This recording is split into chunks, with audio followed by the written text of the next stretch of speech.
Hi, everybody. Some familiar eyes, some new eyes. Thank you for coming back for those who've been here before, and thank you for coming for the first time, for those who are here for the first time. Okay, I just need to kind of assess where we are in the conversation. So, how many people have seen either one or two of the previous videos that he was just talking about of my lectures here? How many do we have? Okay, great. And how many of you have any of you read my book at this point? Okay, so we have several. And do you have an announcement? No, she does. I thought she had an announcement. Okay, so essentially this is a 6-part series on mind control.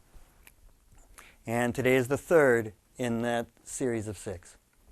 And if you haven't seen the first 2 videos, it's not absolutely critical for today, being here today, that you've seen those. Because if I do cover some of that material, I'll kind of give you an overview before I get to that material. But it's pretty important that you see those first 2 to really understand where I'm coming from. Okay? Now, if you came here to learn about MK Ultra and subliminal advertising on the television, and or Edward Bernays and consumerism in the late 1800s, early 1900s, and oh gosh, all these other types of mind control, techniques and the beginnings and the facilitations of those, unfortunately you've come to the wrong lecture, because I won't be discussing those, because the premise that I work from, and we're just going to brush on it right now and talk quite extensively on the first 2 videos, is that thinking voice that you have in your head, that little voice that's talking to yourself right now as I speak, that part of your mind, if you believe that that is who you are, if you believe that thinking thing, your mind, is who you are, then in fact you're under mind control. It may be your own mind that has control over you, but nonetheless you're under mind control. So thank you very much. I'll be signing books in the back now.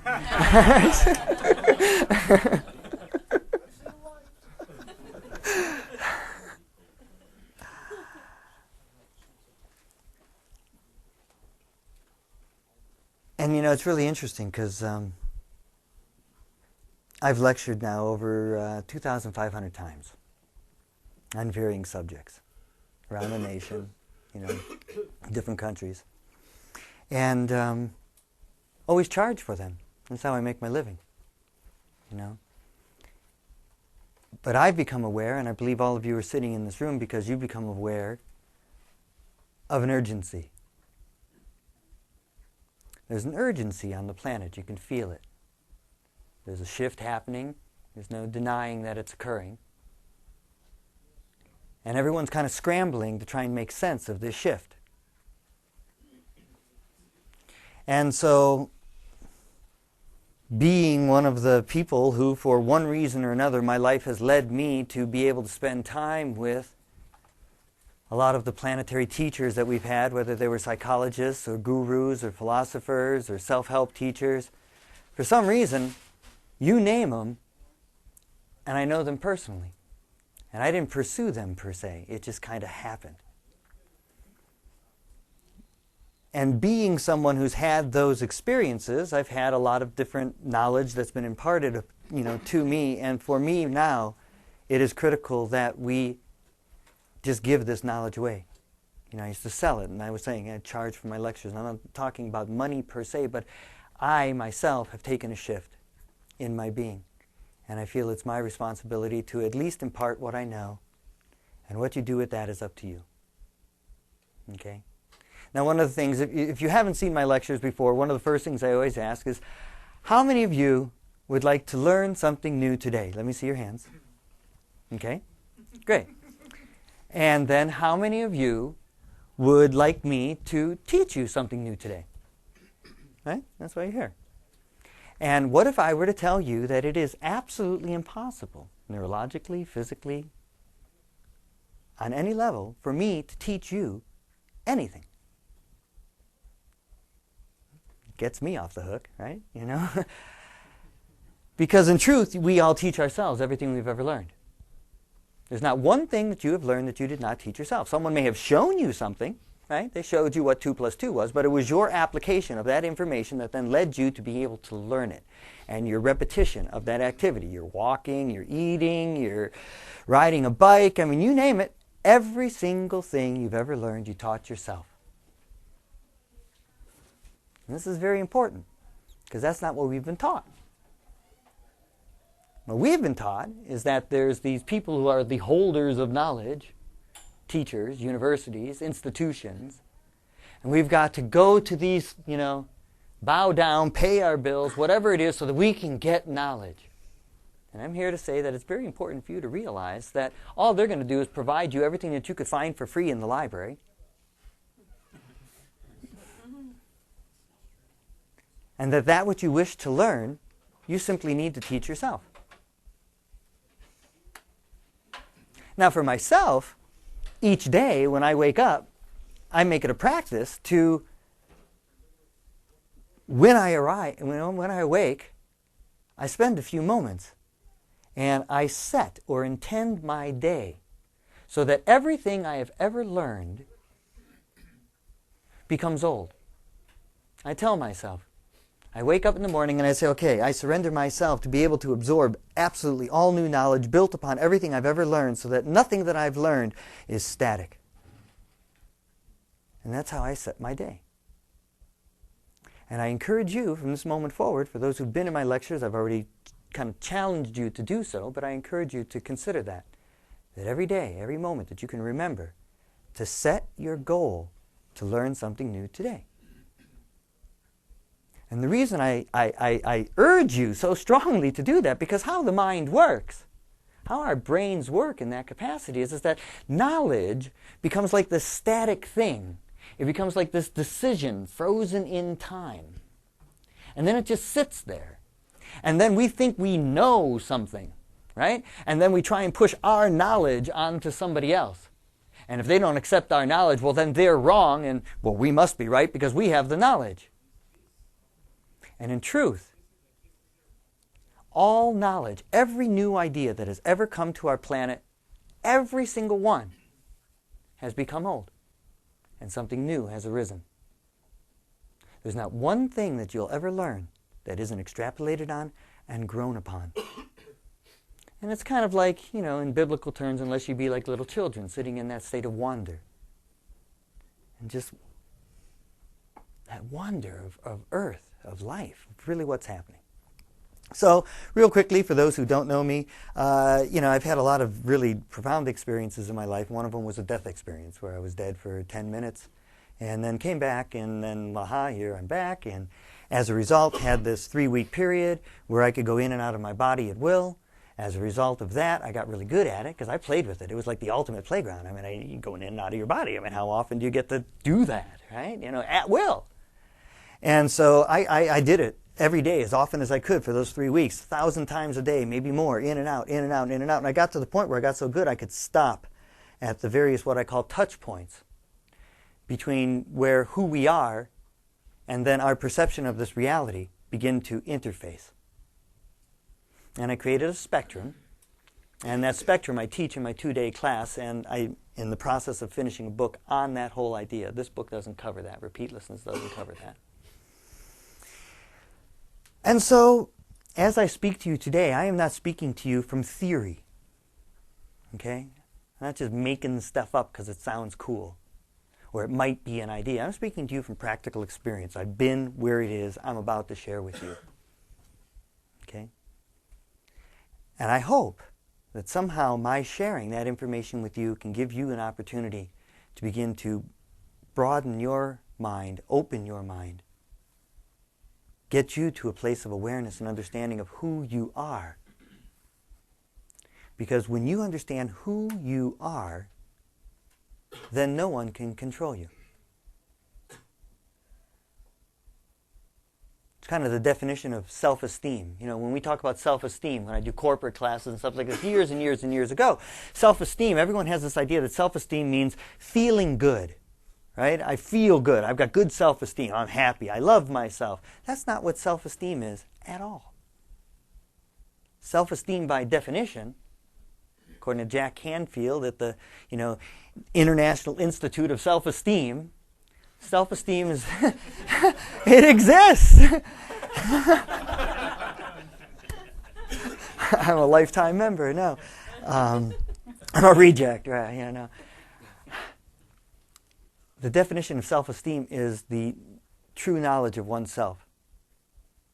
And so an example that I give is like if someone were to walk up to you and say, you have green hair, okay?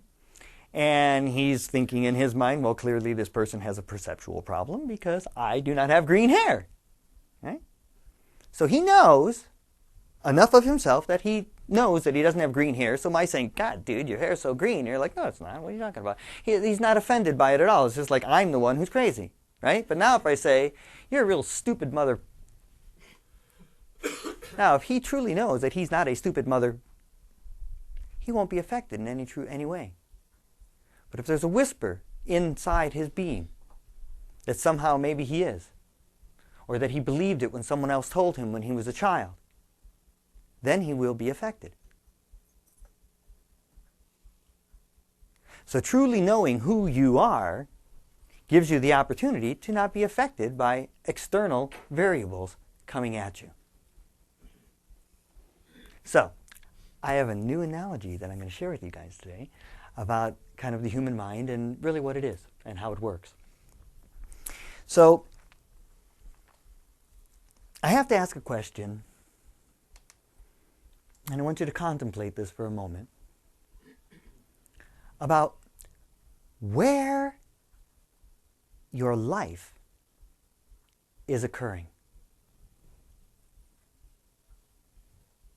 Think about that. Where is your life occurring? Where is it happening? Is it happening in this room? Your life's happening in this room? Breath. Your breath. In your breath? Your life's happening in your breath? Mm-hmm. The breath goes out. Mm-hmm. It's your life. It's your life force in your body. Mm-hmm. Mm-hmm. Well, I'm here to submit that your entire life is occurring inside your head. You are looking at me, and you are seeing me in this three-dimensional hologram that's being projected, But where all that information, those vibrations, those frequencies of light that you are seeing, where they're all going in are these two cameras, and then it gets assembled inside here, and then there's a screen inside your head, and you are seeing it in that screen.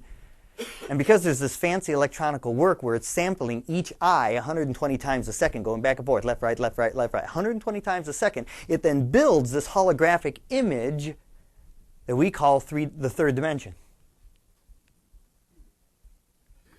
But that's just your sight. You've got your sound, your taste, your smell, your touch, kinesthesiology. And all of that information is being compiled in there. That's where it's occurring. Take away any one of those senses, then where's your life occurring? Same place. Still inside there. And this is very important because to kind of give you an example, and I did this in one of the other lectures, is to give you an example of seeing that screen of where your life is occurring. Right now, as all of you are staring at me, I want you to see a pink elephant. Okay, now a baseball bat. How about a lake? An airplane? An ice cream cone? You're seeing me, but at the same time, you can see each one of those images. And it is where you are seeing those images that your life is occurring.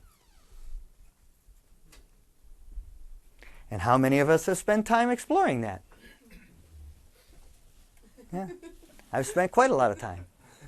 Those of us who have endeavored in some type of, extracurricular activity have been catapulted to that area. So I like to think about life here as this is the ultimate kind of internet, the Matrix, if you will. I love that movie. It's just brilliant. But this is like the ultimate internet, and you've got this biocomputer, right? You got this biocomputer. It's literally, that's what it is. It's a biological, neurological, chemical computer that's encased in this coagulated set of matter here, what we call a body. And so your biocomputer is surfing life and doing life and moving around life and being life and what have you and taking in all this information. But then we have all these distractions. Okay, these distractions that we call mind control. And what I like to think about those distractions are like pop-up windows when you're surfing the internet. And you got one open up here, one open up here, one open up here, one open. Think me, look at me, look at me, look at me. And you close this one, another one opens up. You close that one, another one opens up. And you keep on trying to close all of these pop-ups, and you can't. Unless you have ad block. Precisely. Precisely, because that's what we all need is a pop-up blocker. Okay? We have a pop-up blocker. He's suggesting that some of the pop-ups are what we might need. I have to ask, I can't keep it still. Supposing I've had a friend who's schizophrenic, and he actually sees things that don't really exist. Right. So what sort of life is he processing back here? Okay, in that particular scenario, he's talking about schizophrenia. It has to do with a 7-to-1 negative ratio. 7-to-1. Is he experiencing, is that life? Pardon? Is that life? For him. Is it life? All of us have those types of projections. There's not a single one of us in this room that's not imagining things happening that aren't. So my problem is I don't see that as life. I see that as perceptions that I have. Precisely. Inside me. Yeah. That's not life. I didn't say it was life. I was saying, yeah. It's his perception of life. And his perception is projecting, holographic images. And he's living in a virtual world because he doesn't have the coping mechanisms to deal with this one. We don't just have mind. We have heart. We have feelings. We have... How about we let him get on with the lecture, buddy? I'll answer questions at the end. Yeah. It's okay. I don't mind asking questions. No, it's a valid question because his question is having to do with the combination of heart and mind and how the heart and mind work together and how they fluctuate. So we have these things, these pop-ups that are coming up. And these pop-ups are constantly jumping into our field of awareness. And a pop-up blocker is required. Now, with that pop-up blocker, often, have a good night, sir.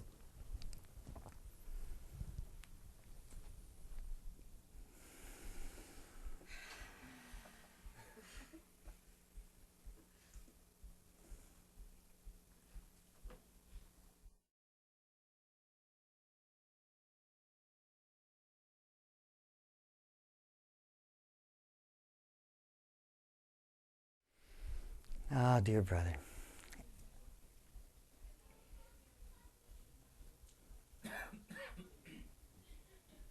So we're surfing this thing called life.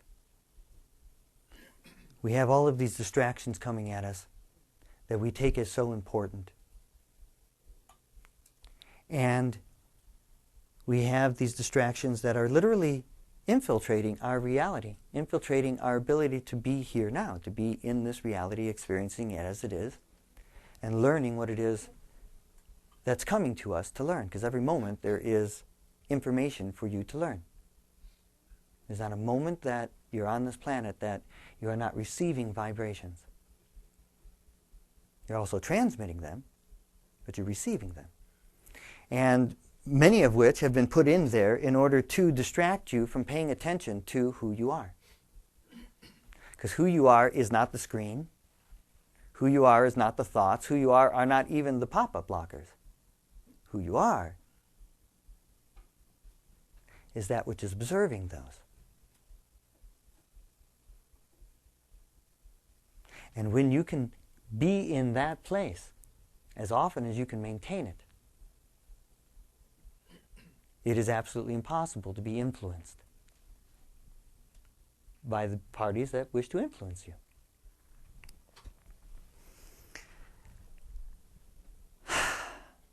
I like to think of us, human beings, as transmuters, if you will. You know, you have plants that are growing, right? And they're taking sunlight and they're transmuting it into oxygen. And they're taking carbon and they're turning it into oxygen, and they're taking, you know, what have you, and they're transmuting. And the only reason I can feel or understand that we are on the planet is to transmute all negativity into either nothing and just let it dissipate harmlessly, or transmute it into a positive vibration and emanate it out. And I call this, we're like human relay stations. You know, TVs and radios, the way they transmit their signals is they bounce them from one tower to the next. And you have relay stations, and they shoot it out across the land.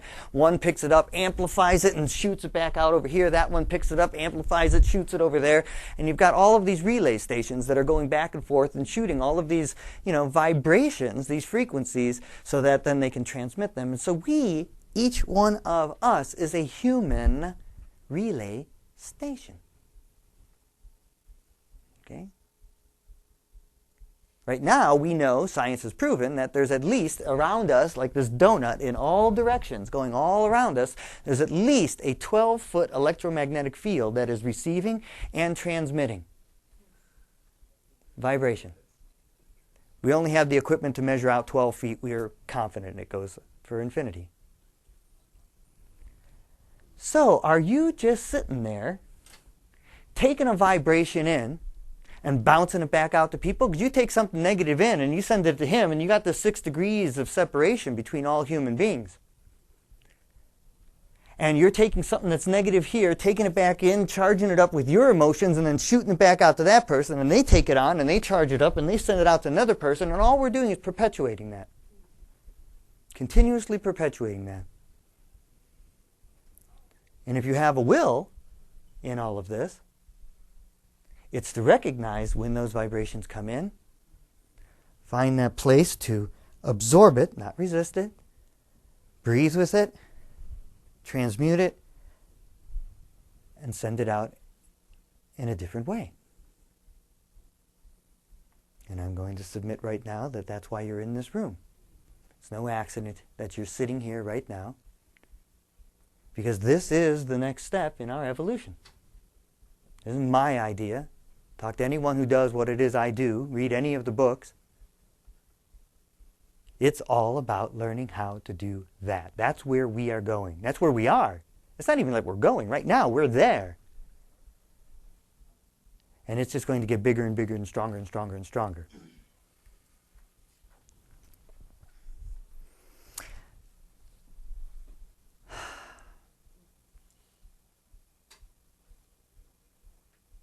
So, how often do we, and this happens to me all the time, you know, how often do we find that there's like an individual who just rubs us the wrong way? You know, no matter what you do, you know, you got them on your altar, you're praying, you do whatever you got to do to try and clean this person, but there's that vibration that they represent that just really rubs you wrong. Why is that? Why do you suppose that is? What is it based on? How are you identifying that that is what's occurring? Because remember, we have this biocomputer that we've talked about. And everything that you've learned, every way that you respond to the world is based on some programs that you have downloaded. When you were 2 years old, were you worried about death? No. Were you worried about your pension? No. Were you worried about whether you were going to get food? No. Each one of those quote-unquote survival mechanisms you downloaded. Okay? Now, each one of us, every human being, you know, we talk about dogma in the world, right? And we generally associate dogma with like a religion. You know, oh, they're so I don't like their dogma. Well, for purposes of this conversation, I'm going to define dogma as unquestioned belief. Okay? It's unquestioned belief. That's what dogma is. Each and every single one of us, including myself, lives a dogmatic life. We sit there, with all of these beliefs, all of these decision-making processes, all of this software running through our brain that controls every way that we perceive our reality. But where did you get them?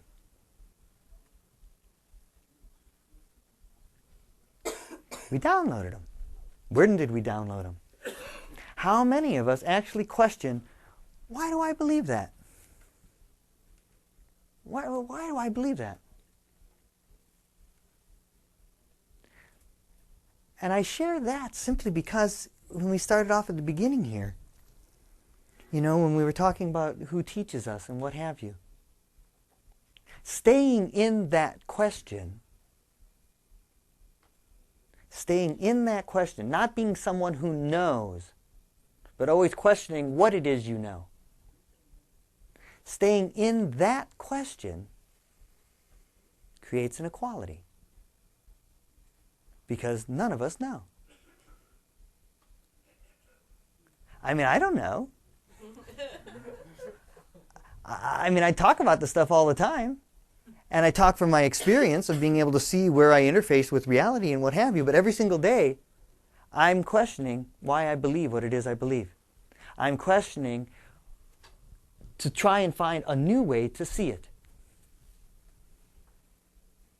Now, are there any forces out there in our world that are trying to tell you to believe something? Yeah? Not anymore. Yeah. Yeah, it's all gotten better now.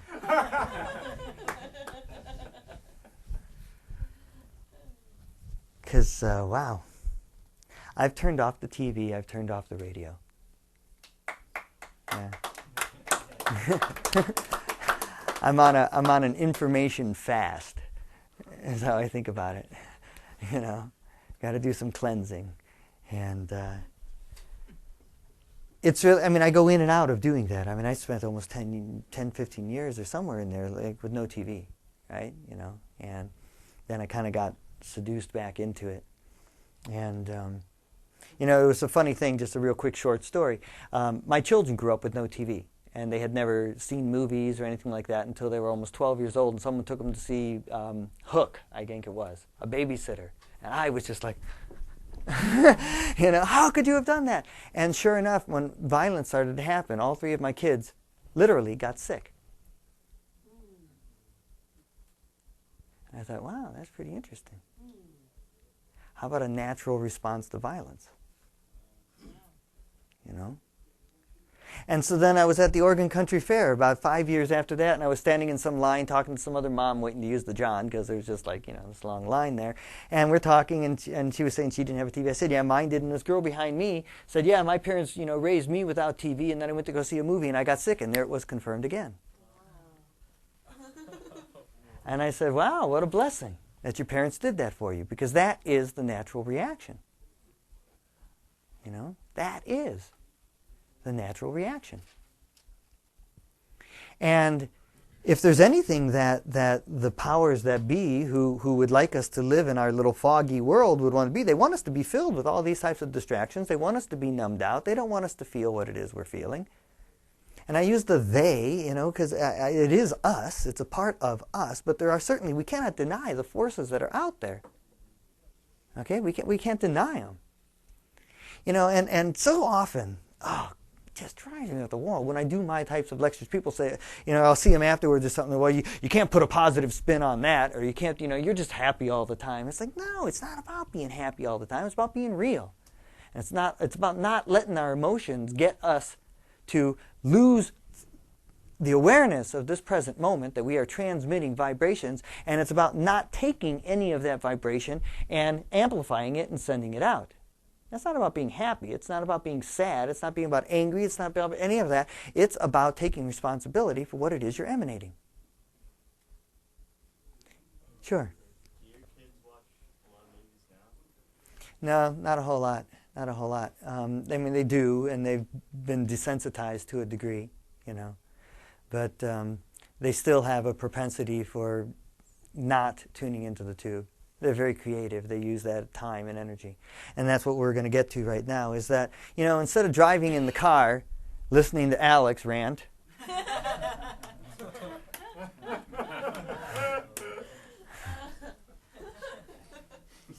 maybe you could try sitting in your car and emanating light and love to every being that passes by you or is sitting in traffic with you. Would you repeat that, please?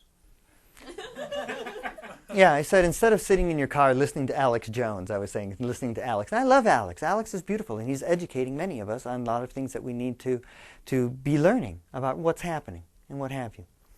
And yet at the same time, there's rarely anything new. It's been the same thing for 20 years. Yeah, pretty much. And so we sit there in that time, let's say 20 minutes in the car, 20 minutes or even a half an hour in the car, or maybe 2 20-minute sessions in the car. And that is what we are listening to. That is what is coming into our field of awareness. And that is what we are then thinking about and transmitting out. And we're perpetuating an energy that is bringing us all down. And so instead of maybe listening to those things, I was recommending or suggesting the possibility of turning that off and consciously sitting there while you're at your steering wheel, emanating light and love. Emanating compassion to every single person that walks by, that's driving by, that's flying over, whatever, all the trees, all the plants, all the, We know Dr. Emoto's work. Everyone saw, Dr. Emoto's work. And well, yeah, with water. Yeah. Everyone familiar with that? I'll tell you if you're not. Japanese scientist, he proved that he took some water, right? And they looked at it through a microscope, and the molecules were just aligning just kind of haphazardly and what have you. Then he and his lab assistants went to the water, and they intended love. Just a feeling of love into the water. Put it under the microscope, these incredible crystalline structures looking like snowflakes. I mean, they're so incredibly beautiful. Look it up on the internet if you want to go watch What the Bleep. This is older information. But that this loved water changed its structure, and water itself became like a love battery, actually storing the vibration, because then when they would take some of the loved water and add it to the non-loved water, all of a sudden, all of the molecules arranged to the same type of crystalline structure in the non-loved water. And they repeated this over and over and over in multiple labs. It's not just an idea. It's proven. It's scientific that we affect our reality. We know that in quantum physics. In quantum physics, the observer changes the experiment. That the observer's vibration actually changes the results of every single experience, every single experiment. That their vibration interacts with the experiment. So the reason I share that with you is sitting in your car, well, you know what? There's water in the grass. There's water in the trees. There's water in the clouds. There's water in your body. Yeah. But the point is that any time you are emanating, consciously choosing to transmute that negativity and send it into the environment that is around you, it is being stored in the environment. There's even water in this air.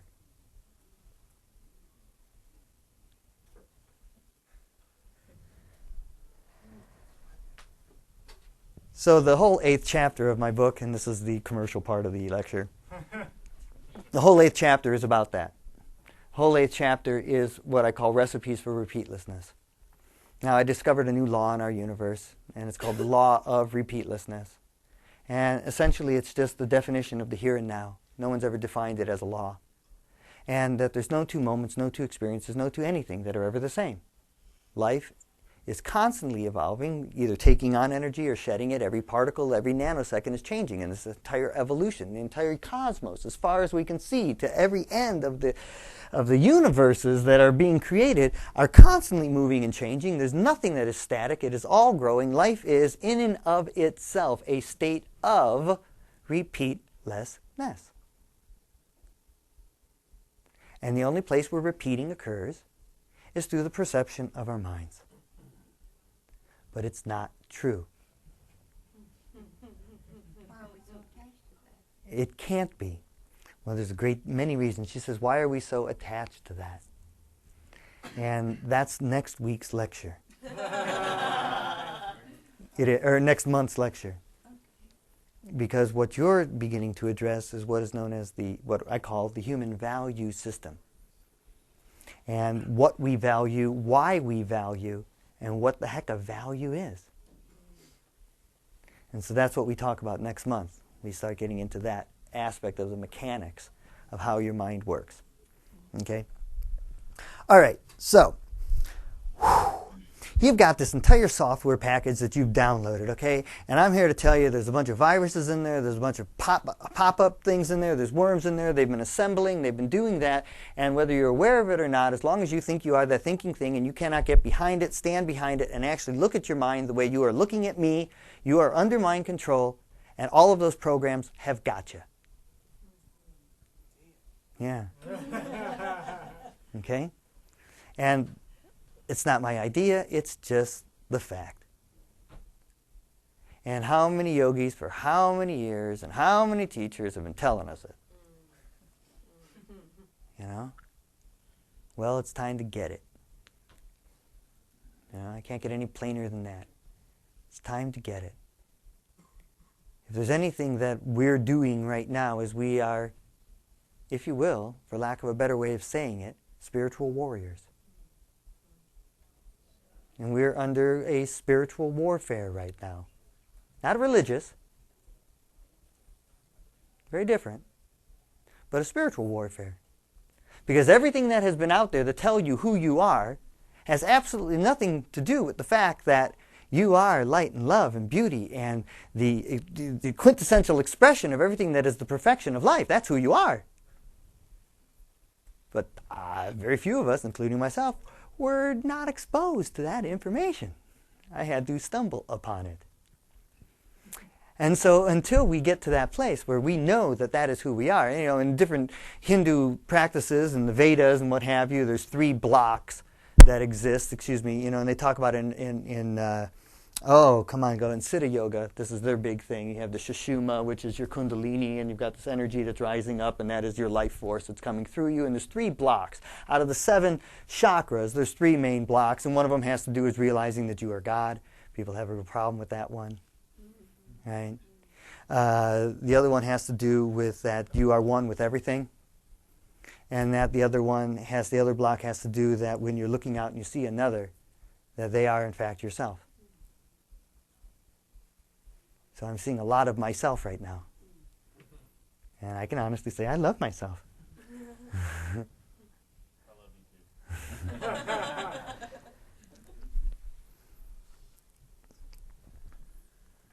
too. So we've got all these programs, and all of these programs have a profound effect on us and our lives, and we have all these experiences too, right? You know, this whole mind is just filled with all these memories and all this stuff of all these experiences, all these influences, all this kind of stuff. And it has a profound effect on who you're busy being. Right? Pretty simple. I mean, I think we all can agree on that we're influenced. So, there's a really key point today that I want to get across in this lecture. Okay, if the whole lecture is about anything, it's about this. That what happens to a person in your presence, so what happens to another being in your presence, is a function of who you are, not what you know.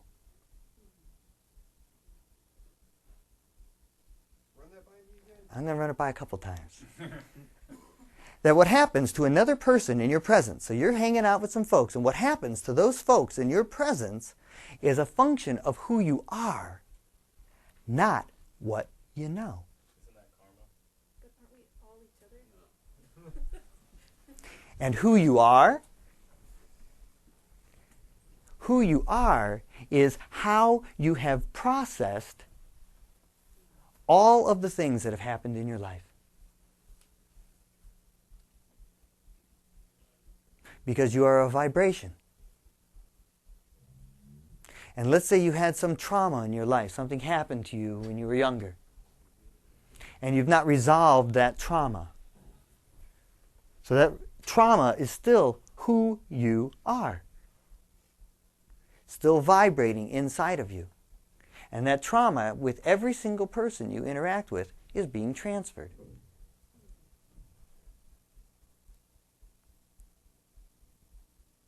I'll give you an example. Worked with this one lady.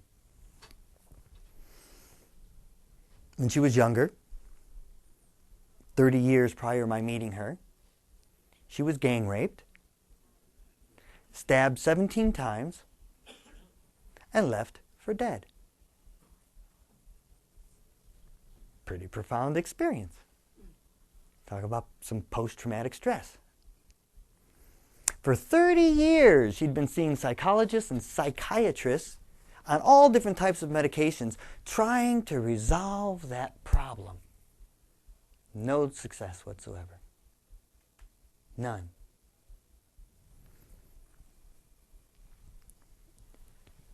After working with her for just about 45 minutes, she had gotten to a point, working a program, it's called the collapse method. She had gotten to a point where she realized that in that moment, when it was actually occurring to her, she went back to when it was happening, that she realized that in order to cope with the horrible thing that was happening, she went off into kind of like what she would call this virtual world, where she met what she called her guardian angels. But she met some other beings. Whether it was virtual or real is irrelevant. She went there. And this was her coping mechanism in this disaster. Well, those beings never left her. She had a relationship with them for all these years afterwards. And it just so happens that as a result of having that relationship with those beings, she went on over the 30-year periods of time to build one of our preeminent healing centers here in the United States that hundreds of thousands of people have gone to and therapists have gone to, and I'm not allowed to say the name of the place, but you go there and you do juice fasts and all different types of cleansing.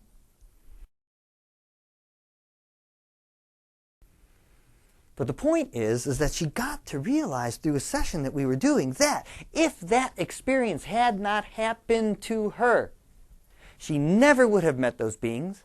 She never would have focused her life on health and healing and spirituality. And that the actuality of that horrible thing that happened actually was an incredible blessing. And that she was so grateful now that that happened because hundreds of thousands of people are being healed as a result of that experience. And all of a sudden, boom, she processed that whole experience differently. Now, before that, she was the victim. She was the all this horrible stuff had happened. Everybody she knew about that and could feel it and all the pain and the suffering. And, well, I shouldn't be so bad about mine because look how bad hers was. And all this comparison and all this other kind of stuff when all of a sudden now, she's not putting that vibe out. And what was funny was that people were still trying to relate to her like that. And she's saying, no. It's all cool. I'm glad I was raped and stabbed 17 times. Because if it wouldn't happen, we wouldn't have this facility and all these people wouldn't know. Which is a pretty beautiful transformation. But who she was or who she is shifted in that moment. And now what happens in her presence, instead of people commiserating about their pain and all this other kind of stuff, because she was able to transform them, now everyone that comes to her for healing focuses on their own healing. Focuses on the beauty and the love and the beauty of everything that ever happened to you, happened to get you to this moment in this room right now.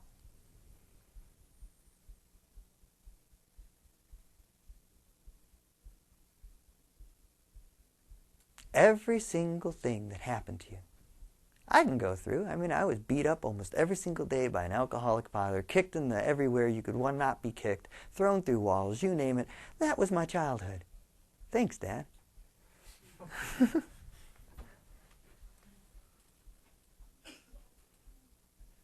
It's a tough one, but it's the real. It's the real. So what happens to a person in your presence is a function of who you are, not what you know. And who you are is how you have processed all of your life experiences.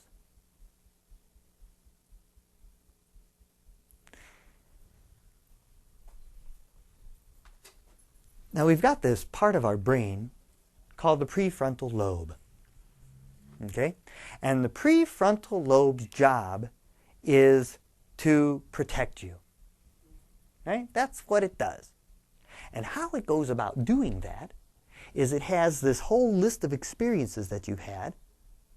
And, like for this lady, her stabbing and all this other kind of stuff, and for myself, every single one of us, right, we've got this list of negative experiences that we have. And in order to protect us from these negative experiences on this list, I call it your typewriter list, and it's this endless piece of paper with all these things typed on it that are all the things that have ever happened to you. And your frontal lobe is constantly scanning this list and then looking out into the future, trying to find anything that's comparing to that on the list so as to make sure it can avoid that feeling of pain again.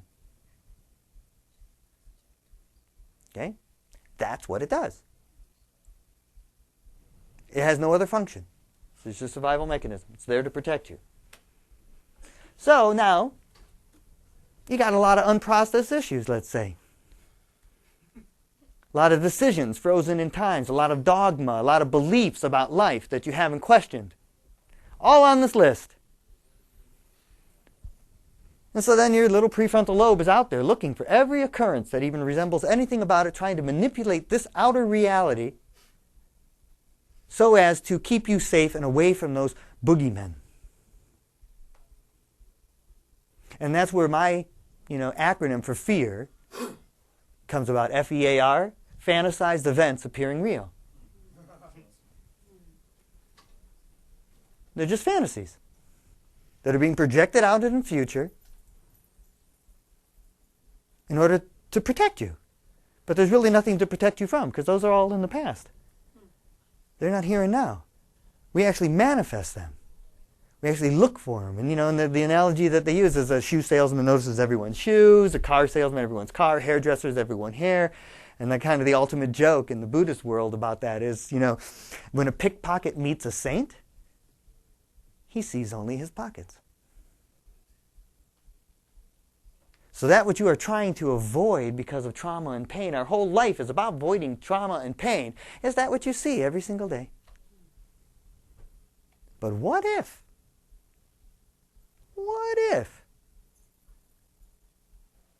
you could project an anticipation of seeing beautiful things happen?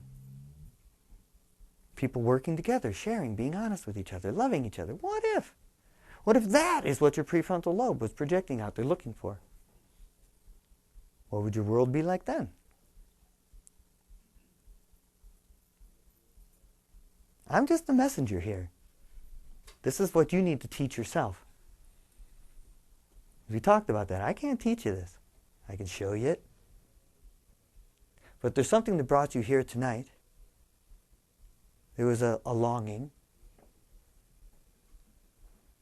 A longing for some type of truth, some type of organization of this mess this soup that we're dancing around in. And if you've ever had free will, it is to begin to initiate the various processes that are necessary in order for you to extract yourself from all of that, because every single bit of it only exists in your mind.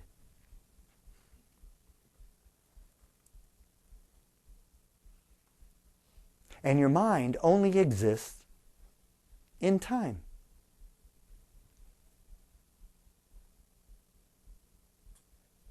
Time is simply a measurement. Time doesn't exist. That's another one of the world's biggest dogmas, what day it is. It's now. It's forever now. And your mind takes time to process. So if you are thinking, you are in time, and if you are in time, you're not here now. And if you're not here now, I guarantee you got a program running that's transmitting negativity, trying to help you avoid your boogeyman from the past. So in the 60s, it just drives me up the wall sometimes when I contemplate what the 60s really was. Because, when you think about the 60s and what happened there, right now it's all boiled down to, well, it was free love and drugs and, all this other kind of stuff and what have you. And really, what the 60s was about was that for the first time in the history of humankind that I'm aware of, love was an option. Love became an option. That we can choose love. Everything. The plants, the water. So we had ecology and each other and equality and all these different types of things. The unity. All of that based in love. And then we got that kind of squelched and kind of pushed away. And then we all kind of went off into our little worlds and had our kids and what have you. And hey, guess what's returning? And as a result of that happening 40 years ago, isn't it just something that we can go to Randall's and find organic food?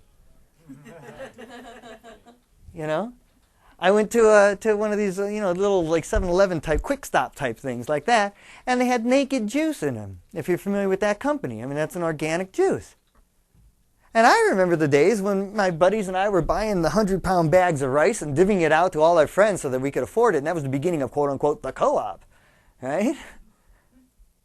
And then whenever we could get organic food, man, we latched it up because we knew we had to support those farmers. And now, many of you here in this room know nothing else other than organic food's just there. Never even heard of it. Yeah. You never heard of organic food? Yeah. Right now? I just know it's probably a way to charge more money for whatever it is. Well, it's certainly a way to eat foods that's not saturated in a whole bunch of different petrochemicals.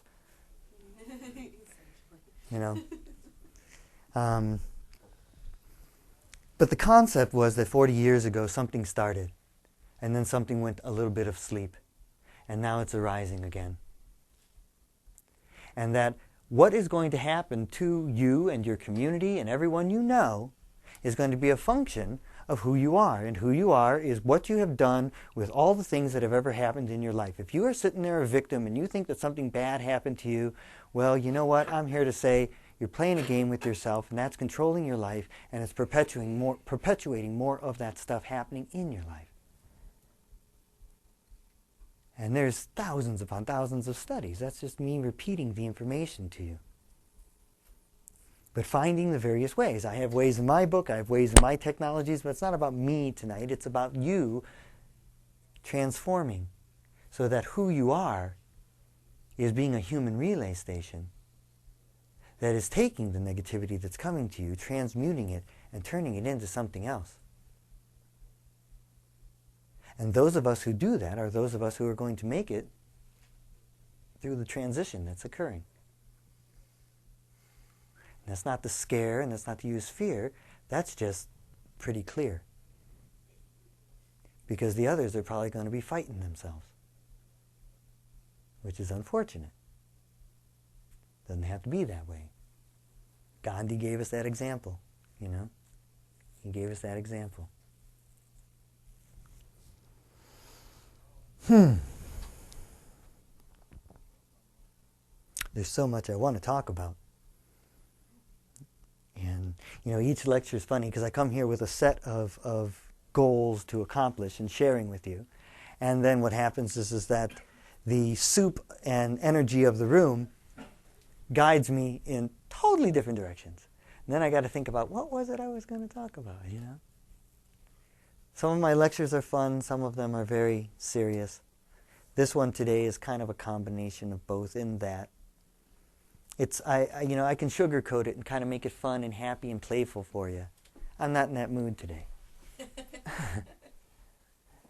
Maybe it's the cold, maybe it's the moon that just passed, maybe I've got gas from that burrito. I don't know,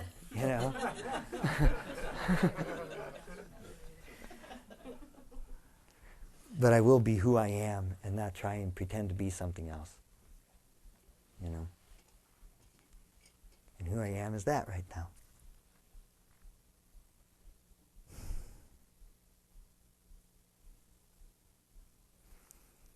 In one's awakening, the process of awakening to themselves, one can find a great deal of resistance from within inside themselves. Little pop-up windows. Right?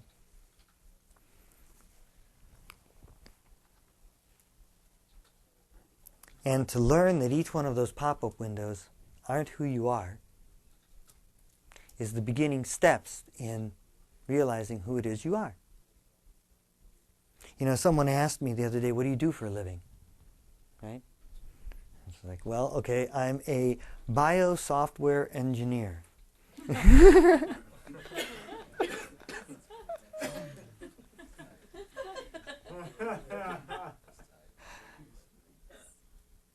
That's what I do for a living.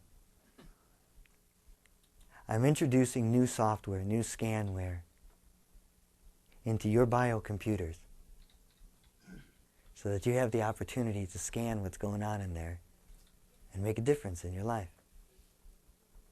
It was very much a lecture like this that totally transformed my life when I first met a guy named Ram Dass when I was 19 years old. And he just sat there and did what I'm doing, and all of a sudden the lights went on. And it took, 27 years later to kind of get what he meant. Yeah.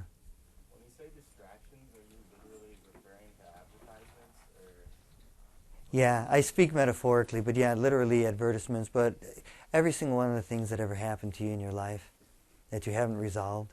So dad beating you up, a teacher yelling at you, getting a bad grade and feeling ashamed, all those types of things actually can surface.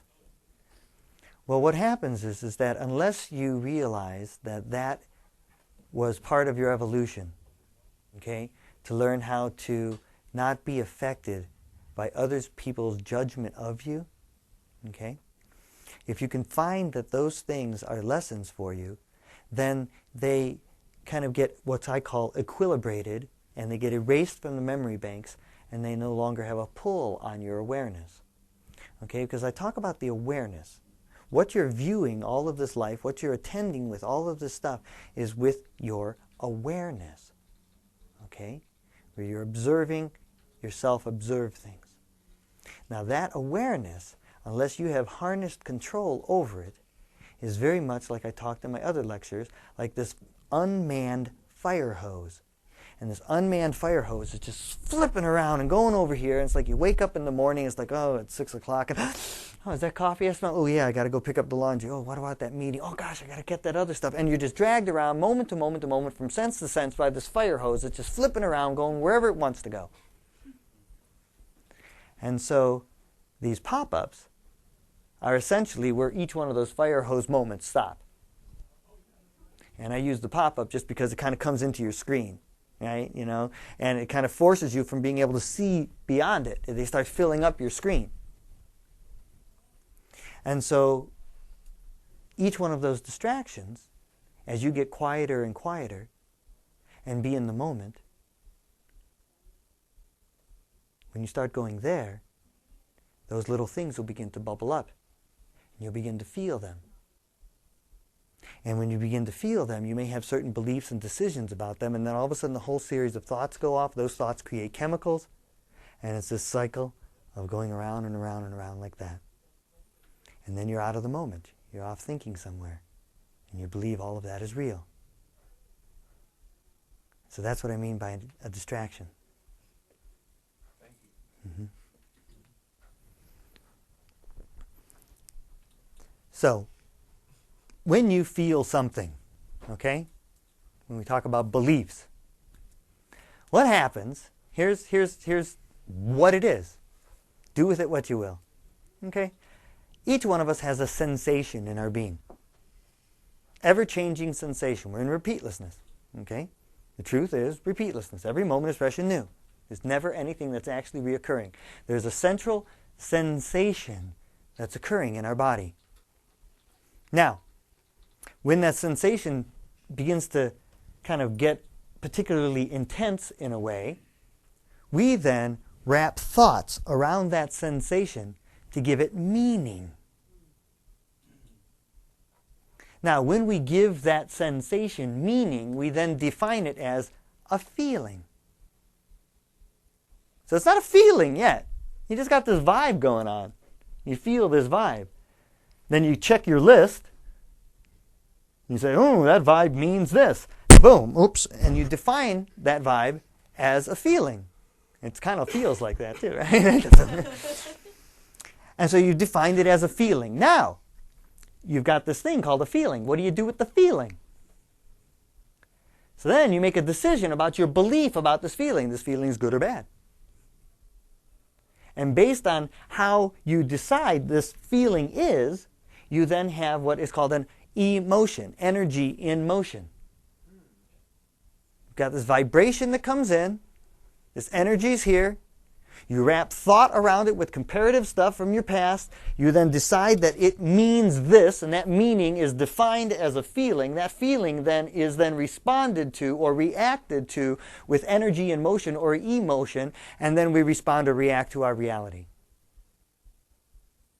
And we just thought someone was being a jerk. Wow. Now, every single thought you have has a chemical signature. Okay, there's not a single thought that you have that doesn't elicit chemicals into your body. So every single feeling you have is literally, you get this vibration going on.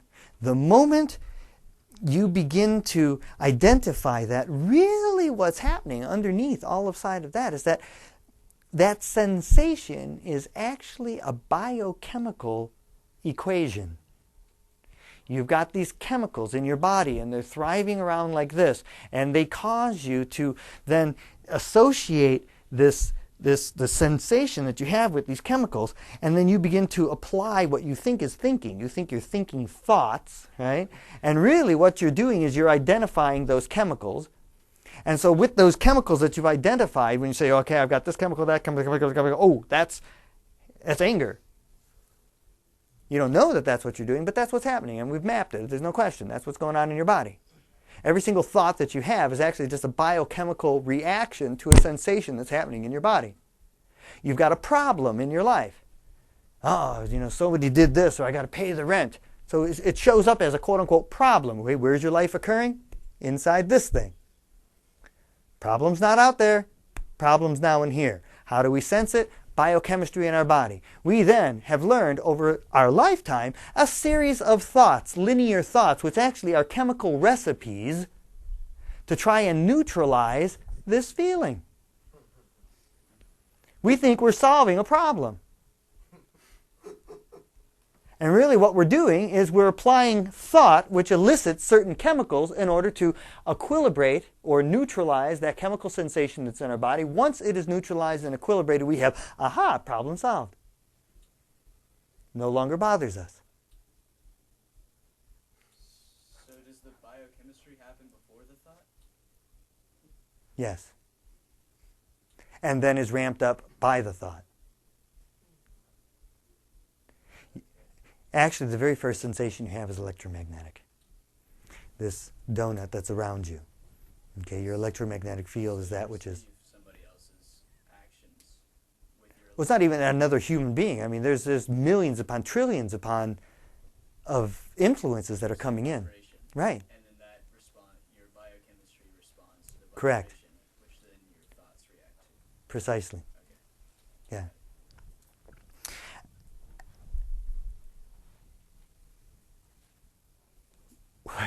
You can actually take your awareness that we were just speaking about to the place where all of that is occurring. Actually take your awareness, like if you're looking at that TV screen and you can put it on there, the pink elephant, we all see the pink elephant, you have the ability to take your consciousness, your awareness, to any one of these points, but you didn't know they even existed in the first place. You know? When we talk about the 3 areas of knowing, I'm just going to touch them real quick, just so that you got the perspective that we're working on here. You have that which you know, right? So you know that you know how to read, or you know how to change the toilet paper roll, or to drive a car. You know how to do that. Then there's that which you don't know, right? You know, you don't know the escape velocity of, maybe you do because you're a rocket scientist, but he literally is. But that's the analogy I always use, and it doesn't work this time. You may not know the escape velocity of a rocket. You know you don't know that. Okay? Then, so there's that what you know you know. There's that what you know you don't know. And then there's that what you don't know that you don't know. You just don't know that you don't know it. You had no idea. But then, when you explore and reach into that which you don't know that you don't know, it all of a sudden becomes that which you don't know. That you know, that you know you don't know. Now you know you don't know it.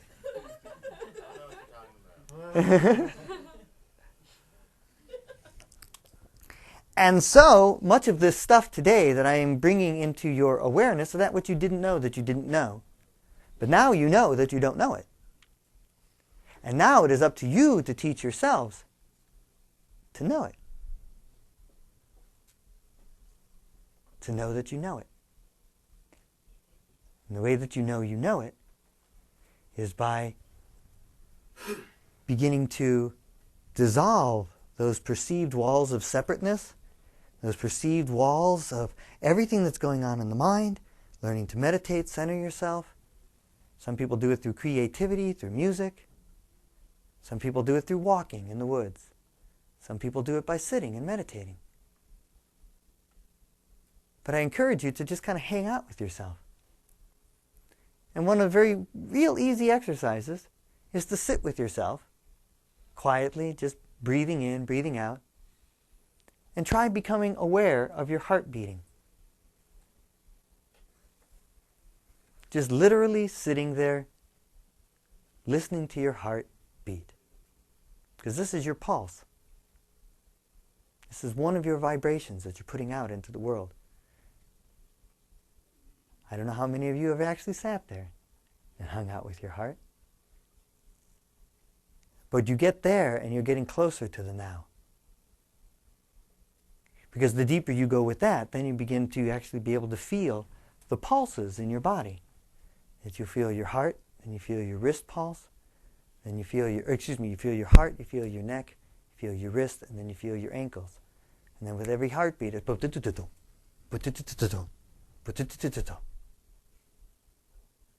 and then you go even deeper than that, where not only do you feel it here, then you feel it going around your brain and back down. And you actually can feel all of your circulation. Now this is just kinesthetic awareness. You can do this with your vision and just staring out. We talked about the vision meditation on other lectures, and it's in my book. You can do it with sound. Anyone ever hear the ringing in their ears? Do you ever hang out with it and listen to it? Because you hang out with it long enough. It's a whole yoga in India. It's called Naya Yoga, N-A-Y-A. And Naya Yoga is the study of listening to that sound. And you carry that sound long enough, and what happens is that ringing all of a sudden becomes like little bells. And then the little bells turn into violins. And then the violins turn into trumpets. And then the trumpets turn into this entire symphony. And that's where Beethoven and those guys were sitting. They were copying down the vibrations of the world that their actual ears, these instruments, were hearing. Not what you were listening to, but what the actual instruments are hearing. And when you take yourself to those areas, that is when you're in the moment. That is what you are capable of. And spending as much time in that moment, you begin to no longer identify with that thinking thing. You no longer begin to identify with all of those processes and horrors and tragedies and all these things that have happened in our lives. And you just start being in the moment. And then what happens to people in your presence? They start being in the moment. Start being authentic. Start being there with you. But if you're off in your mind over here and there, you're just perpetuating. So yeah, they put cancer in us inside of all of our injections if we got polio shots. Oh well, so be it. You know, am I getting pissed off and angry? That's going to make it better or make it change, or that's going to alter it? Yeah. You were talking about moving your awareness to the center of a biochemical reaction. Mm-hmm. How do you do that without it getting interrupted by your thoughts? Yeah. Well, ultimately, that which is watching it, okay, that which is observing it, has nothing to do with your thoughts. You're never going to be able to stop your thinking. You just no longer attend to it. Thinking occurs continuously, 24 hours a day, whether you're awake or asleep. You have over 50,000 thoughts every single day. You're aware of and interact with approximately 5%, 2,500 of them. Okay? Of those 2,500, currently on the planet, of those 2,500 that we interact with, approximately 80% or 2,000 of them are negative or limiting in some way. That's the human condition that we exist in. It's a 4-to-1 ratio. There is not a human being on the planet, very few, let's put it that way, less than 0.001% of the human population on the earth has less than a 4-to-1 negative thought ratio. They have 4 negative thoughts for every positive one. And that's clinically known as PTSD, post-traumatic stress disorder. So the entire planet is living in post-traumatic stress disorder. Now, you can't stop that thing. You can begin to see that your thoughts are going off that list. You remember that list that I talked about, the typewriter list, and you got 4 negative ones. So for myself, let's say I'm going to write a book, and my mind says, "You can't write a book. If you could write a book, everyone would write a book. Why do you think you can write a book? You can't write a book." No, I want to write a book, and on and on and on, fighting this thing. Okay? So there is a process of quieting the mind in the degree that you don't have the negative thoughts happening, where you begin putting in positive ones. You know, and I've got a whole series of CDs here that are specific to that, to reprogramming. It's new software.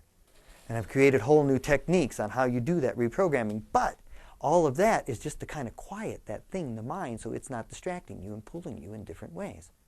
But that which is tending to all of this stuff has nothing to do with the mind.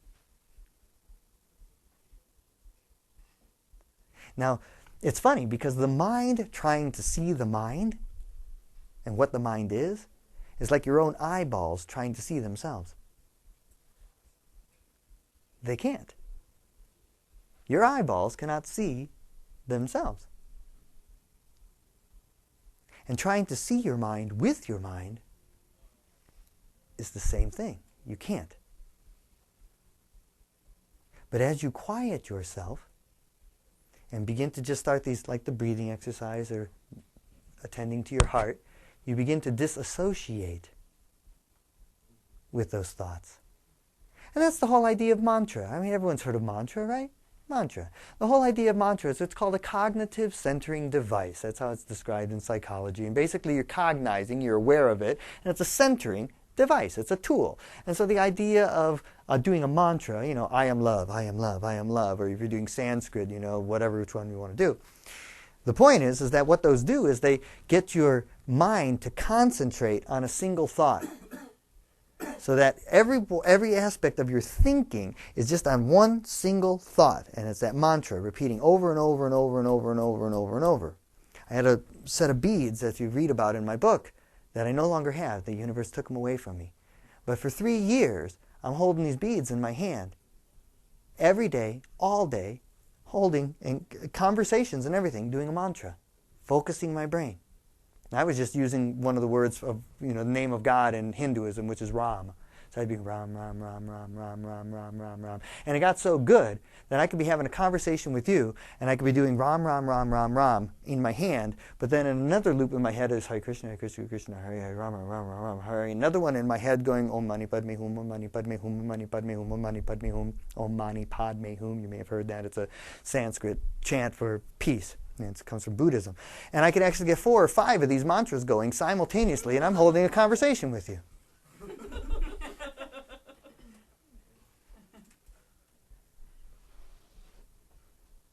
Another didn't know you didn't know, but now you know you don't know. There's a lot of levels at which you work at it. But all of that was to put my brain on what is called base brain activity. Okay? This brain is doing this thing, and it's going to be doing it all the time. It's either controlling you or you're controlling it. Simple as that. You're either in control of all this stuff or it's in control of you. That's it. I'm making it up. If you don't get it today in this lecture, the seed's been planted, you'll get it later. So, excuse me just a second. So this idea of base brain activity, I'll just touch on that real quickly, just for a moment. But base brain activity is similar to the activity of driving your car. Okay? When you're driving the car, how many of you are actually contemplating, when you're not on drugs, how many of you, or drunk, how many of you are contemplating all the physics and all, that you've got inertia going and there's vectors and all this other kind of stuff, and that, and having to do all of this, incredible stuff, like traveling through time and space and what have you? No.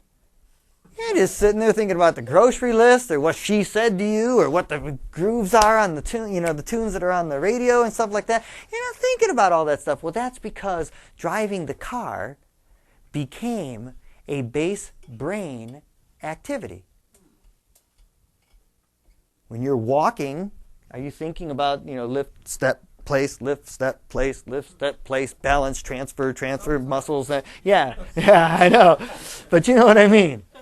No, walking has become a base brain activity. Same thing with eating, biting, chewing, salivating, digestive juices. No. Base brain activity. So, learning to do any of these exercises with the brain, these concentration activities, are putting your mind, specifically mantra, when we're talking about that and looking at thoughts and what have you and controlling our thoughts, working with mantra is putting your mind, your thinking process, on base brain activity. So that then you can go do all the cool stuff like astral travel and, meld with all of the universe and all those kind of things that you want to do. That you're doing it already, you're just not attending to it. It's like the idea, when you are sitting here, listening to me, it's like when I'm having a conversation with someone and I'm sitting with them, my awareness very frequently is not on anything that they're saying, but my awareness is seeing their screen. So when someone says to me, do you see what I mean? It's like, well, yeah, I do see it. And the truth of the matter is when you're listening, that's where you're actually listening, but you don't even know it. If someone is within 12 feet of you, certainly within 12 feet of your sphere, you're taking on all of their thoughts, all of their feelings, everything that's in their world. And the real transmission that happens between us has nothing to do with these sounds that are representing any form of meaning. That's just keeping us cool.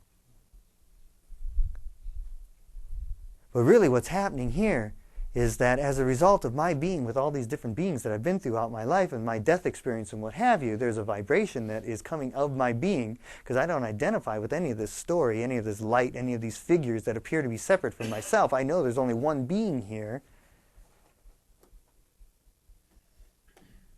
and we're all feeling it. We're all feeling it. And that's why we come together like this, is to feel that. And it's very different than maybe the mind control lecture you came to hear about. But that's the essence of it, man. That's the essence.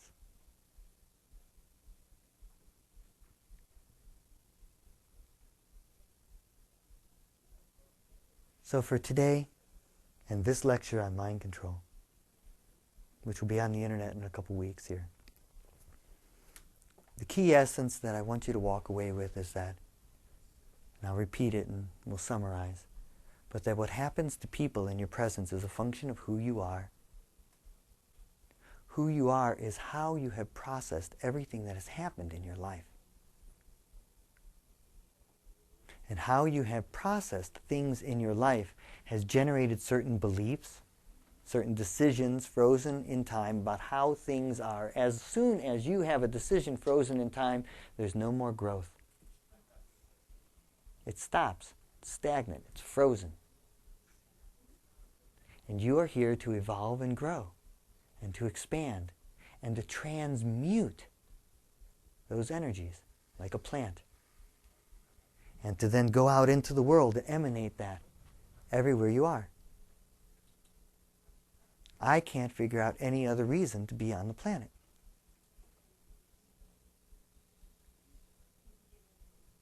It was the only thing I could see that was actually happening when I came back into my body. You know, being gone for 10 minutes in the sheet over you and like, you know, and then, ha-ha, I'm back, you know. Pretty wild thing. And being able to move in and out for those 3 weeks. And I saw the function of our bodies as these kind of like almost like psychic digestive systems. Why don't you just stay out? That's a good question. I don't believe I actually had a choice. If you really want me to take it to the deepest levels, well, no, I don't know if we should go there because neither one is better. It has to do with what you identify with. Because what it was like, okay, when you leave your body, okay, death is way overrated, okay? It is way overrated. We make it into this big movie about, oh my God, I'm dying. It's like taking off an old tight shoe. And it's just like, it's actually the most beautiful, relaxing, calming, beautiful experience you'll ever have. And it's what we're all seeking here while we're in our bodies. It's what we're all seeking. We're all seeking to have that peace.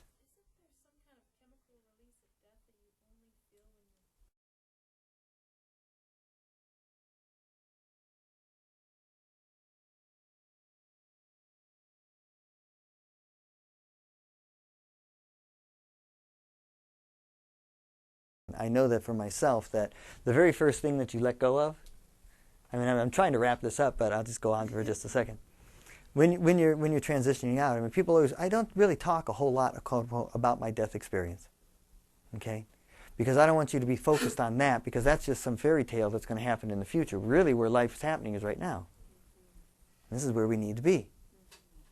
I can go and tell you my little fairy tale of what happened and what have you, but that takes us all out of the moment. You know, so I really envision us all getting together, you know, a few years down the road and not say a single word and then go home and everyone's like, wow, profound evening. What a profound talk. Where we just come together and resonate, you know. You mentioned earlier that you had blocked yourself off from all TV and that sort of thing. What do you do? Do you read? Do you... Yeah, it really varies. I mean, it really varies. At first, I went through withdrawals because, you know, during the whole election thing, you know, I was really studying all the mind control that was going on and all the playing and all the influences and all the stories, and many of which I had predicted beforehand because I saw things coming a year ago that they were kind of planting little seeds that this was going to happen. Even 3 years ago when they had the first Fox, what was that show called 24, where in 24 they had a black president. A couple years ago. First time we have a black president. Now, he got assassinated, so I don't know. But, and back then I said, watch, 2008 black president. Wrote it down in my thing. And I nailed that one. Yeah. It's my fault. I'm so sorry. Please forgive me. You know. Anyway, so in answer to your question, what do I do, Joe Marshalla personally? I do spend time, I spend time meditating, I spend time playing guitar, play conga. I'll read different books, different passages from books. I have all different types of spiritual texts from all different types of leaders. I then will step outside. I've got this brain that just compiles all this information and then finds all the associations and then can relate to all different types of sciences and stuff like that. So I have to put myself in that space. So you're really not blocking yourself off from all like stimuli or No, not stimuli. Just all the influence that's trying to make me think and feel a certain way. There's not a single thing on TV that's telling me that I'm okay.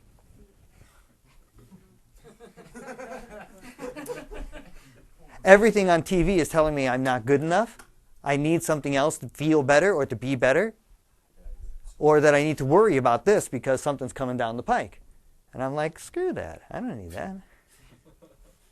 You know? And there's this thing, okay, maybe this is an exercise. Because I'm not saying, don't watch TV, because I do. Right? I turn it on every now and then just to kind of, tune in and see something. I'll give like 5 minutes and okay, that boom, I got that vibe. And I'm checking myself. But something that I used to do, with my children, and I write about this in the book, as I said.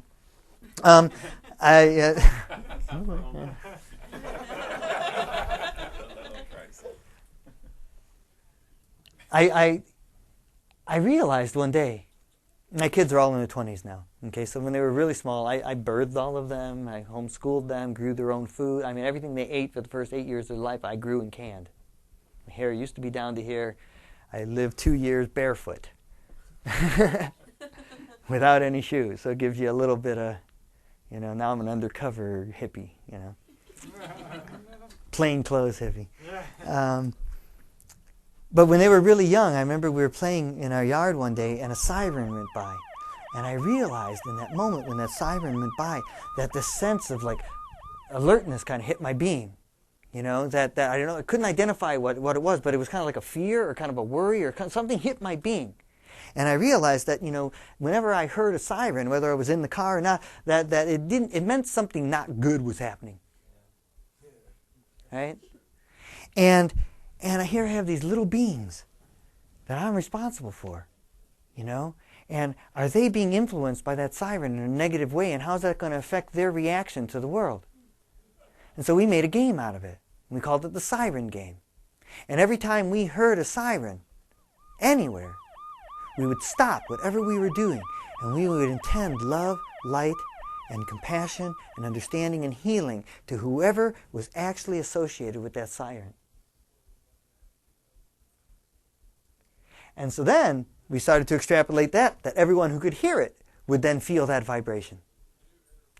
So then years later, so now even today, you can call one of my girls and say, and they'll say, yeah, I hear it every time a siren goes by. I got to stop a conversation with my friend, and I got to, it's just an automatic process in their world, and it's still in mine. But I then realized that when I was watching TV and a commercial would come on, I would feel that same feeling.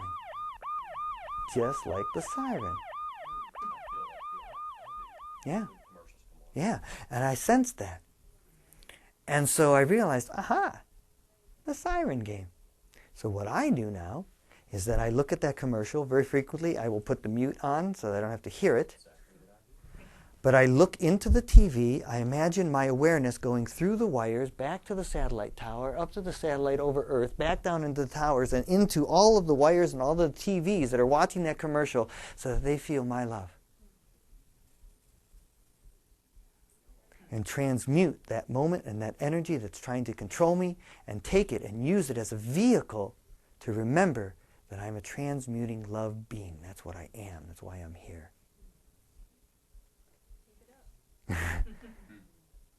So find the different things. I just love the commercials on GCN, huh? Yeah. Food is running out,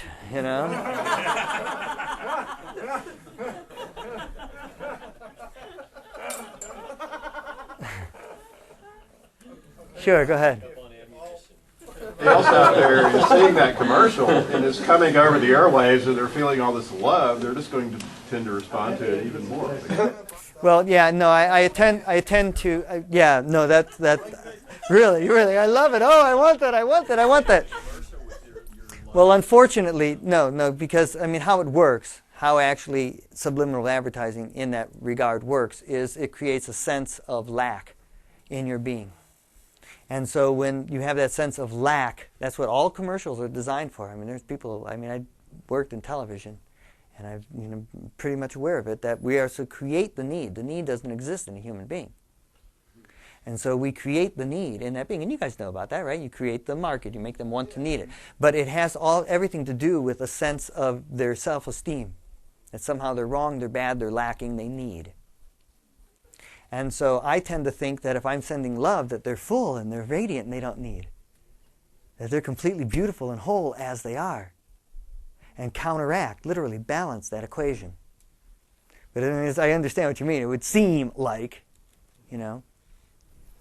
So, are there any other questions? Anybody want to ask anything before we close? Yes, go ahead. You keep talking about after 3 weeks you stopped the astral projection. What happened at 3 weeks? Maybe I just missed that. Nothing in particular. I can still do it, but I just say it's only 3 weeks. It was really intense for 3 weeks where I kind of had no choice. It actually, for a while there, for the first week, or actually for the first 3 or 4 days, I had no control over it. I was just going in and out. And it was happening to me. And then I found the steering wheel, if you will, and found how to begin. And I'd spent years meditating and years kind of apparently preparing for that, you know. And I kept on trying to steer with my mind, only to realize that that's not where you steer from. Because when you steer with the mind, then you're here. Yeah. Where were you when you were out? Pardon? Where were you when you were out? That's going to be the 6th lecture. Where was your body while you were vacant? What appears to be my body was laying in my bed. First at ICU. Pardon? How'd you steer? That's the 6th lecture. No, it's important. I can't give, I mean, you know, I can't like sit you in the 747 and say, okay, fly. You know, we got to learn the ground school. We got to learn the different stuff. You know? And so, I mean, I could tell you, but it would mean nothing. You know?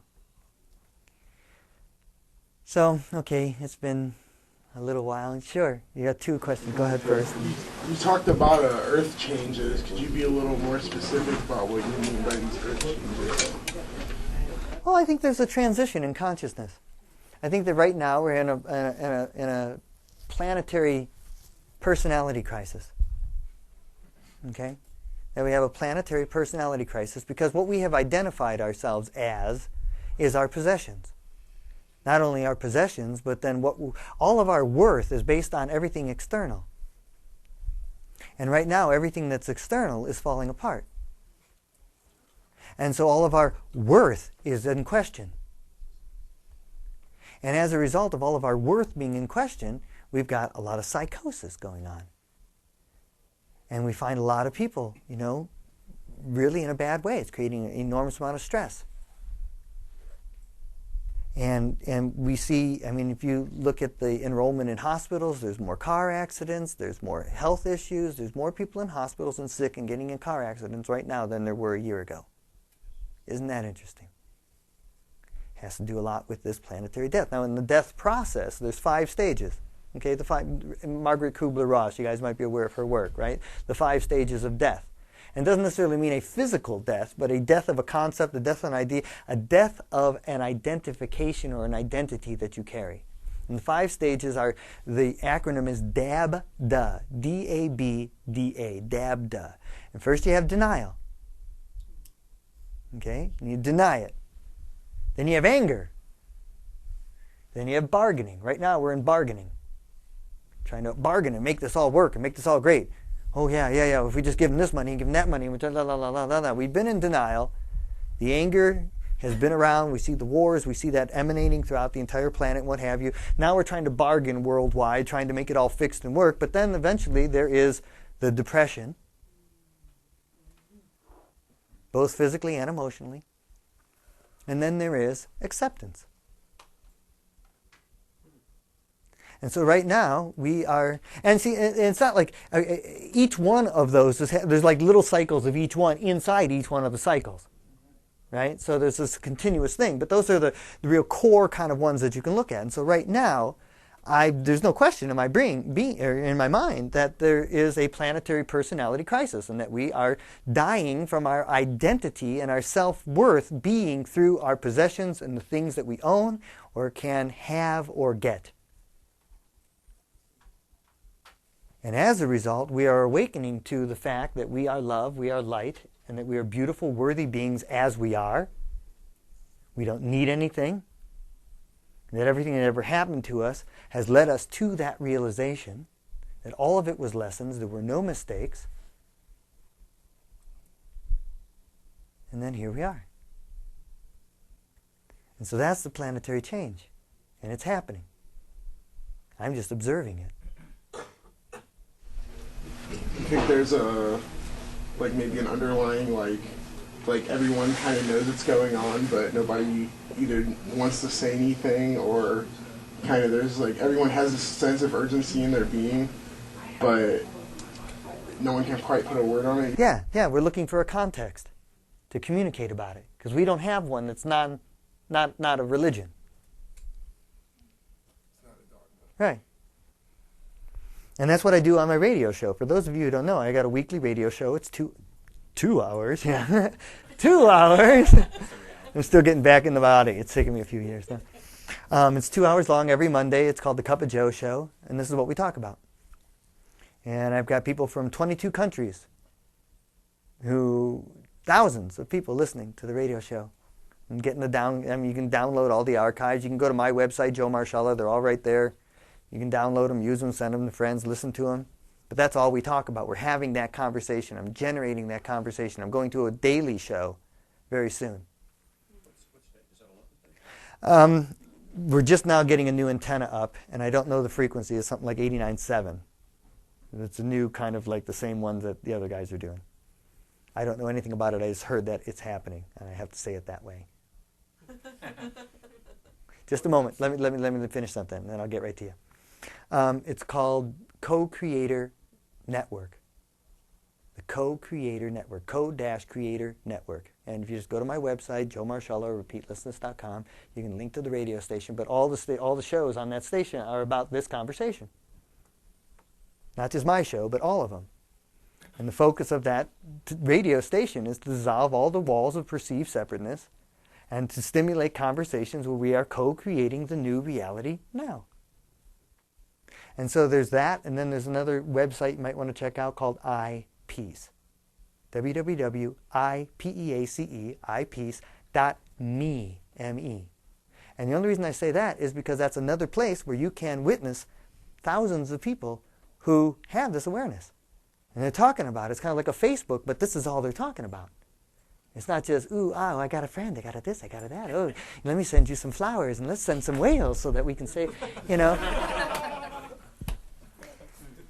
But iPeace is really cool. I interact with hundreds of people every day. Literally. In all different types of blogs, all different types of stuff, who are in this conversation. So that awareness. This is what I do for a living, like I said, you know. And so I get to have this conversation all around. In teleseminars and in physical seminars and what have you. You know. So that's what I perceive to be the planetary shift and change that's happening that I can perceive. And all I can do is sit in the moment-to-moment reality, seeking to transmute anything that comes to me, learning how to deal with every vibration. And that's what I do that's what I do. That's why I'm alive. That's what I do every day. So, you had a question back there. You still have it? Well, one of the aspirations of humanity has been to somehow extend your physical or spiritual awareness or being, extend your life so you can continue to build on your experiences, find some kind of secrets or, gain enlightenment or power in some way, call it immortality. Yeah. What's your take on immortality, and is it something worth pursuing, and what's your recommendation? Yeah, well, the biggest issue is you believe you're alive. Okay, I'm alive. And this is getting into the 6th lecture as well. But, I mean, in the sense that we believe we're alive, and we actually believe that we have individuated souls. Well, how do you define an individuated soul? Well, a soul that is reincarnating over and over and over and having experiences and growing and expanding. There's a belief. Big choice in words there. A belief. Because as far as I've experienced and other people that I've met who have died, when we talk, the very first thing to go, right, one of the very first things that you let go of is every description, every system, every way that you describe how life is that makes it make sense and give it meaning. That's the very first thing you let go of. And so, I mean, how much energy you want to put into that which you have to let go of? Or how much energy do you want to learn how to let go of it while you're still here? Because if there is a purgatory, it is the resistance of letting go of that. And that's what Buddhism is all about. You know, when they're meditating on all of the skulls in the cemetery, it's to learn about death. It's to learn how to die before they die. To not have that fear, the fantasized event appearing real. And when you meditate and you're here now in the present, and you realize that you're not this body, you're not this mind, you're not any of that, then what are you? And I'll let you discover that. I have my ideas. So, just a second. He had one, and then you. Real quickly, what is the name of the website that you can view these lectures on, and how many lectures are you going to be giving? Okay. This is the third of 6. Okay. And the 2 previous ones are at Dr. Joe's video. Dr. Joe's video. I have business cards here. You guys can take them and have my website name on them. And then you can just go to my website and you go to the multimedia area, go down to the bottom, Mind Control Lectures, click on it, and they're pretty high quality, you know. Do you have a e-list or anything like that? You know, that's a brilliant idea. I've done 3 lectures and have not taken an emailing list, you know. Someone told me I should pass a bucket around here. I mean, because this is how I make my living, guys, you know. I mean, what have you. And I wasn't charging you, and I didn't want to charge you, but someone said, you know, you should. Because it's like, so if someone wants to get a bucket and pass it around for me, cool, because I don't know. But go ahead, what was your question? Would you say writing memories would help release you from those? Yeah.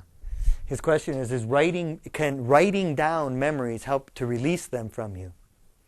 Absolutely. It is absolutely. Absolutely. It's kind of like you got this hard drive that's full, and when you write them down on paper and get them out of your head, it's literally like cleaning off that portion of the hard drive so that now new stuff can go in there. Does that work with typing down as well? Yeah. There's something about physically writing, though, that somehow so it depends generationally. It's really funny, because those of us who learn to express ourselves with pen more than this tend to need to do the pen thing. But then the younger generation who's been doing more of this than that tend to want to do it this way. So play with both of them. Now for myself, I found that each one does something different. So I do both. I'll write them down because I'm accessing the right part of my brain and I'm using my right hand, or left part of my brain because I'm using my right hand. And then when I transfer that to here, and I have to use both parts of my brain because I'm using 2 sides of my body and what have you, I have another experience. So I actually do both. But getting them out of your head, because also what happens when you get them out of your head is that when you're remembering them and what have you, you get a little fleeting thing here, and then that leads you to over here, to over here, to over here, to here, to here. And you get kind of just pulled around by different thoughts. But when you write it down, it's very concrete. You're getting it all out of your head, and you're focused, and you're not going to be traveling like that.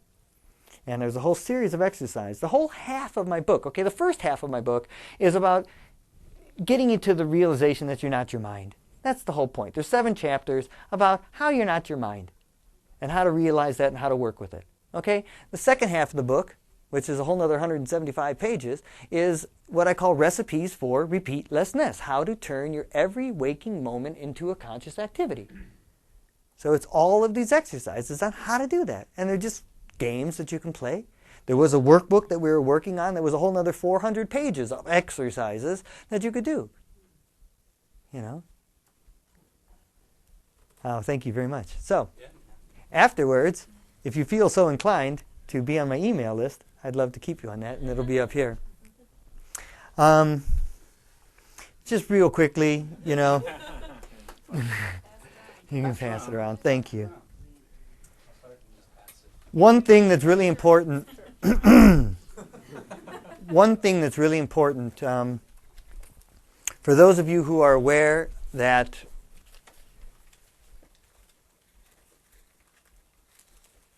there are certain energies that are coming at us that want us to believe certain things about ourselves. And there's this thing called the Constitution that was written. And this thing in the Constitution is supposed to be like the rules about how we are and really what we are. And there's been a whole bastardization about those rules and stuff like that.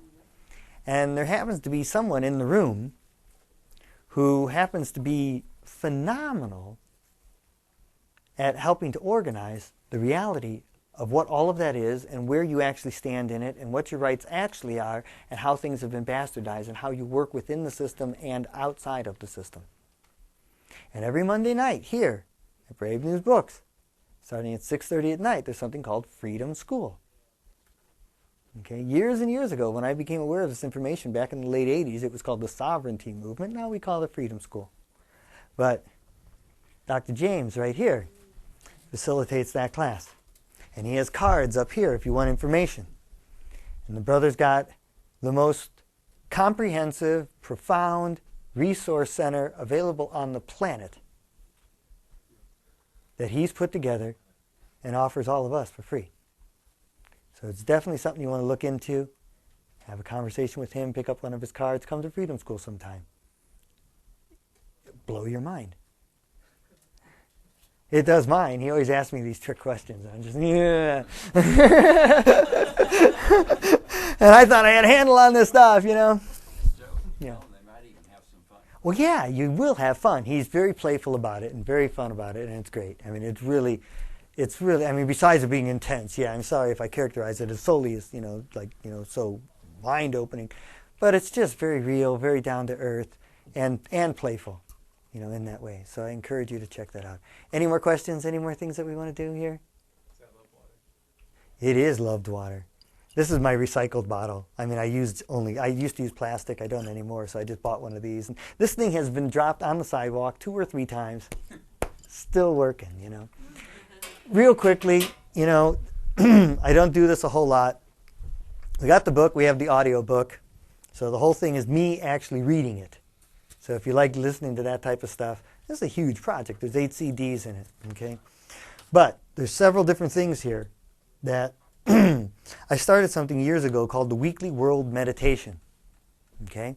And I have world leaders in consciousness who did something exclusively for me. So there's nowhere else on the planet you can get it.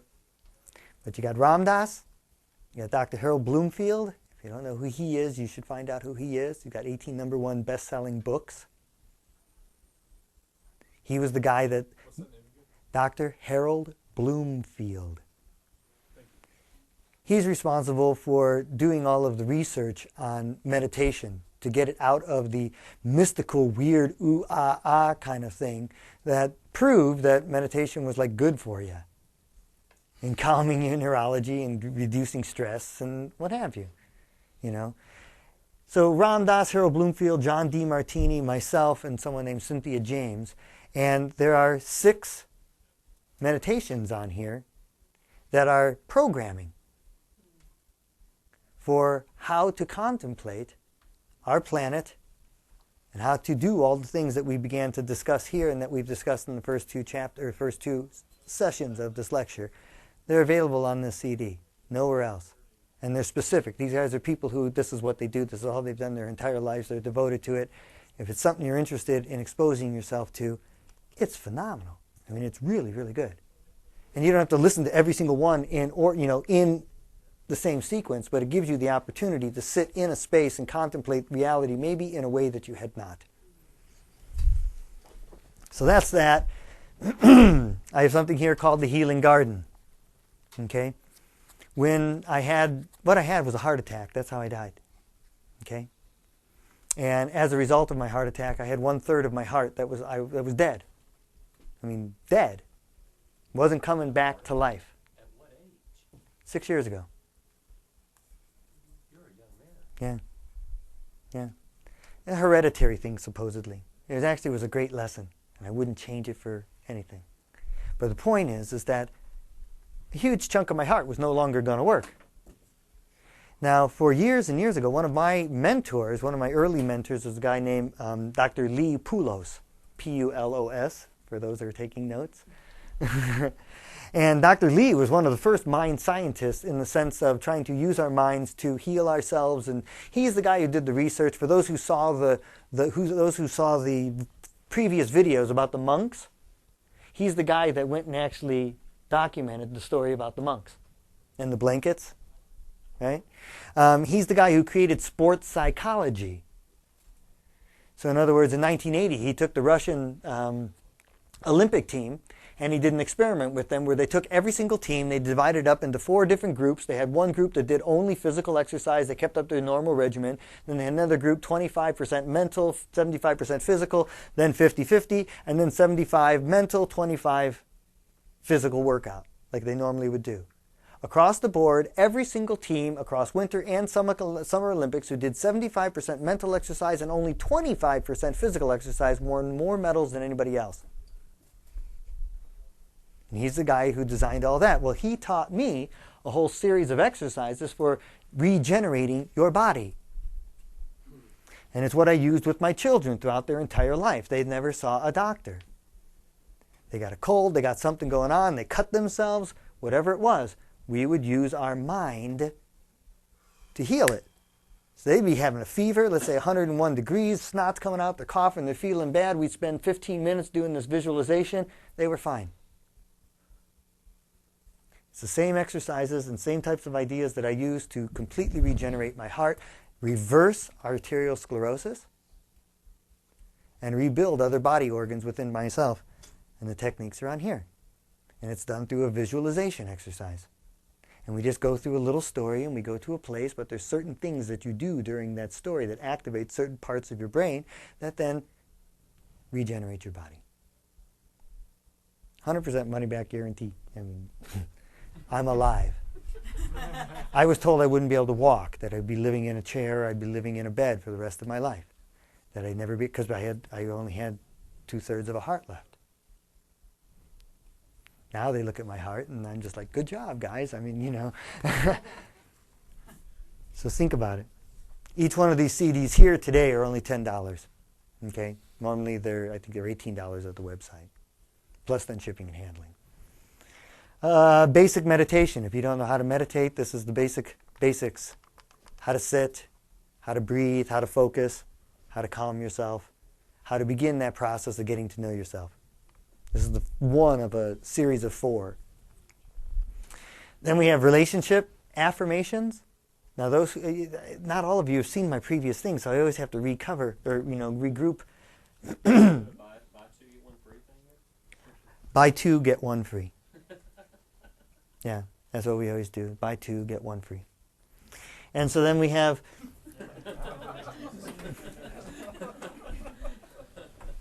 take care, guys. Lastly, or 2 last things, in reprogramming ourselves. I mean, you can do this yourself. These are just resources, okay? So they're just resources. Sorry for the commercials. But this one's on weight loss and deals with the 7 areas in your life where excess weight occurs as a result of what you're thinking and how you think. Then we have relationships, whether you're in a relationship or you want to be in one. This is all of the 7 areas in life that you need to contemplate and reprogram the beliefs that you've downloaded and what's messing you up and how to change them. And then this one is just basic ones that cover your entire life. All aspects. Financial, spiritual, vocational, relational, social, spiritual. So those are those. Thank you all so very much. I'm going to hang out for a little while. Have a beautiful night. Good night, everybody.